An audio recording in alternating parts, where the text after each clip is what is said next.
I've been pretty busy for the last 2 weeks, so unfortunately I've not really done a lot when it comes to backlog stuff. In that time though, my backlog has expanded a fair amount with, getting a bunch of free shit from PSN, Epic Game Store, I've received a few gifts, that kind of thing.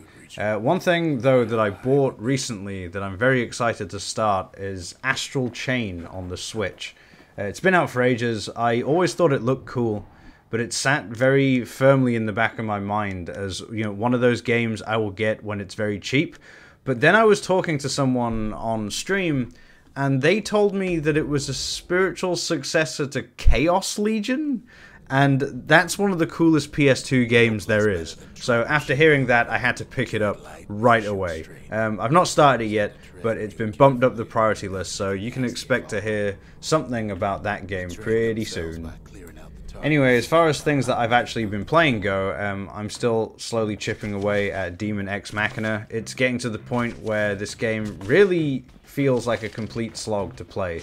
Like, as far as the actual gameplay goes, it's, not bad or anything. Controlling a robot is fine, shooting the other robots is fine, tinkering with parts and stuff between missions is fine, but it's all just the same thing all the time, blow stuff up or defend a thing from being blown up by the stuff that's coming at it, which is, cool at first, but after a while it starts to just feel like work. I'm not digging this game at all.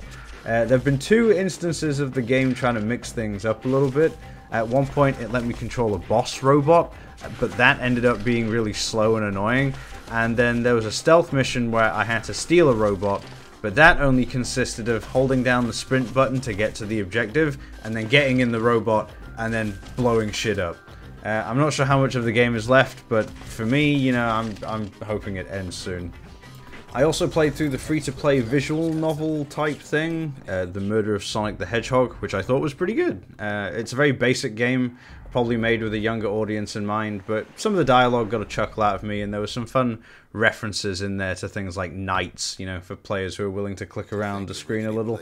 The investigations that you do are broken up by this mini-game, where you kind of run down a thing and collect rings, and if you get enough rings by the end of it, you get to progress. It kind of looks like they took Sonic 3D's perspective and Sonic 2's bonus game and smashed them together to make it, and it would probably get pretty tedious pretty quick, but the game's over so quickly, it just doesn't matter.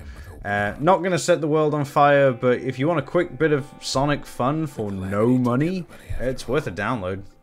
I've also decided to start playing Fire Emblem Mystery of the Emblem on Super Nintendo. I wanted to go and buy Fire Emblem Engage, but I went to the store and I saw that it had an 8,000 yen price tag and decided, fuck that.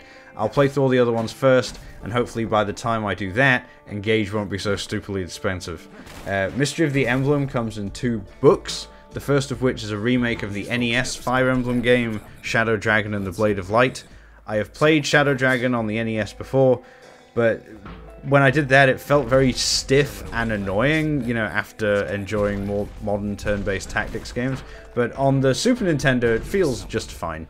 My one complaint about these first few games is that the battle animations are very slow and drag out a map way longer than it should, but I can probably turn those off if I was that bothered by it, and to be honest, I'd rather have that than just watch numbers and bars go up and down.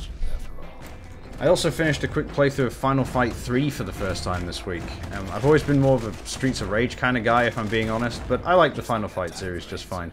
Although, and granted, I've not played Streets of Rage 3 for many years at time of recording, but I think I prefer Final Fight 3 to Streets of Rage 3. The first 2 games, Streets of Rage all the way, but when it comes to this third entry, I think Final Fight comes out really strong. The game was also surprisingly easier on its default settings than I thought it would be. Usually when I play one of these retro beat-em-ups for the first time, I either game over completely or have to use like all of my continues to get to the end, but with this one I beat the game and only continued like twice, I think. There was one boss called Stray, I think it was like the 4th or 5th stage boss, who fucked me up a fair amount, but apart from that, it was a pretty easy game. If my understanding is correct as well, there's more than one path through the levels, so I'm looking forward to giving it another go. Maybe with the automatic 2-player mode, where, you get like a co-op partner, but it's controlled by AI, so I kind of want to go see what that's like. Anyway, that's all from me for this week. Short and sweet, so peace.